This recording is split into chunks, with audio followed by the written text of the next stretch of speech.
계속해서 대구 경북 소식 전해드리겠습니다.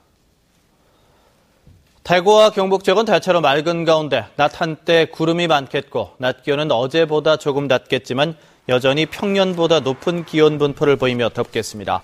오늘 아침 최저 기온은 대구 15.1, 안동 12.1, 포항 14도 등 6도에서 15도의 분포로 어제보다 2, 3도가량 낮았습니다. 낮 최고 기온은 대구, 김천 30도를 비롯해 안동 29, 포항 27도 등 21도에서 30도의 분포로 어제보다 2, 3도가량 낮겠습니다. 학교 폐쇄 결정이 난 경북 외국어대학교가 재학생들의 편입을 위해 대학을 찾고 있지만 쉽지가 않습니다. 그나마 편입을 받아주겠다는 대학 가운데는 재정 부실 대학도 많아서 학생들이 반발하고 있습니다. 윤태호 기자가 취재했습니다. 경북 외국어대는 학교 폐쇄 인가가 난 이후 4년제 대학으로의 편입을 추진해 지난 10일 학교 홈페이지로 이 특별 편입이 가능한 대구 경북 4년제 대학 7곳을 발표했습니다. 그런데 이 가운데 4곳은 지난해 정부로부터 재정 지원 제한 대학으로 낙인 찍힌 곳입니다. 학교에서도 이미 부실 대학으로 인해서 이렇게 피해를 본 학생들이 또 다른 부실 대학교로 가서 어떠한 처우를 받을지를 전혀 장담받지 못하는 상황 아닙니까? 한마디로 어처구니가 없습니다. 특수 분야 자격증을 염두에 두고 진학한 학생들이 많은데 막무가내식의 편입 방침에 강한 불만이 터져나오고 있습니다. 보육교사나 사회복지사 자격증을 취득할 수 있을는지에 대한 거기에 대한 정보를 충분히 만들어줘야 된다고 생각합니다. 그게 전혀 준비되지 않다는 겁니다.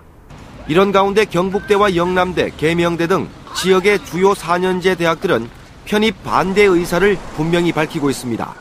등록금 수입이 늘어나기 때문에 도움이 될 수 있습니다만 교원 학부일이라든지 취업률 등을 빠졌을 때는 조금 부담감을 안고 가는 겁니다.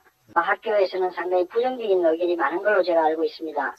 일부 대학에서는 총학생회를 중심으로 학생들의 형평성 문제를 제기하며 편입을 반대하고 있는 것으로 알려져 학교 폐쇄로 인한 경북 외국어대 재학생들의 고통이 쉽게 해결되기는 어려울 전망입니다. MBC 뉴스 윤태호입니다.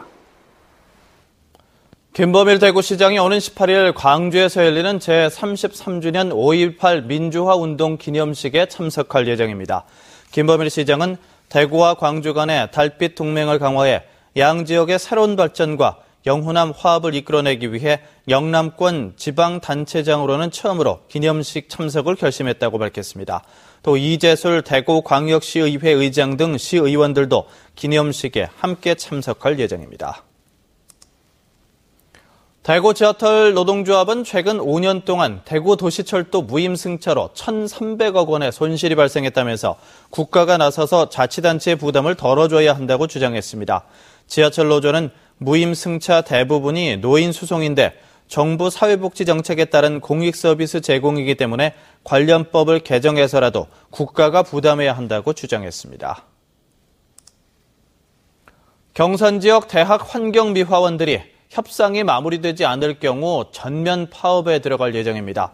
환경미화원 권리보장 경산지역 시민사회 대책위원회는 경산지역 4개 대학과 5개 용역업체가 환경미화원들에게 최소한의 권리도 보장해주지 않고 있다면서 내일 최종 협상까지 요구사항을 들어주지 않을 경우 오는 21일부터 전면 파업에 들어간다고 밝혔습니다. 우리복지 시민연합은 대구에서도 사립유치원 불법 매매가 이루어지고 있는데 대구시 교육청이 감시하지 않고 있다고 비판했습니다. 우리복지 시민연합은 교육과기술부가 사립유치원 운영 실태를 감사한 결과 대구의 한 유치원 설립자가 유치원을 불법 매매하고 다른 사람에게 증여한 것처럼 허위 계약서를 작성한 것을 적발해냈다면서 시교육청이 감시 단속에 나서야 한다고 주장했습니다. 대구지방법원은 아내를 때려 숨지게 한 혐의로 기소된 48살 김모 씨에게 징역 4년을 선고했습니다. 재판부는 엄한 처벌이 불가피하지만 술에 취한 상태에서 우발적으로 범행한 점 등을 고려해 이같이 판결했다고 밝혔습니다. 김 씨는 지난해 11월 평소 아내가 불륜을 저지르고 있다고 의심하다 술을 마신 뒤 말다툼 끝에 아내를 때려 숨지게 한 혐의로 기소됐습니다. 경상북도는 오는 16일까지 하절기 우기 대비 하천 사전 점검을 실시합니다. 7명으로 구성된 점검반이 각 하천의 정비 실태를 점검하고 구역 내 불법 시설물이나 불법 토지 점용 등 불법 행위도 함께 단속합니다. 또 지방 하천 개보수 사업비 집행을 위한 사업 대상지 선정이 제대로 됐는지도 점검합니다.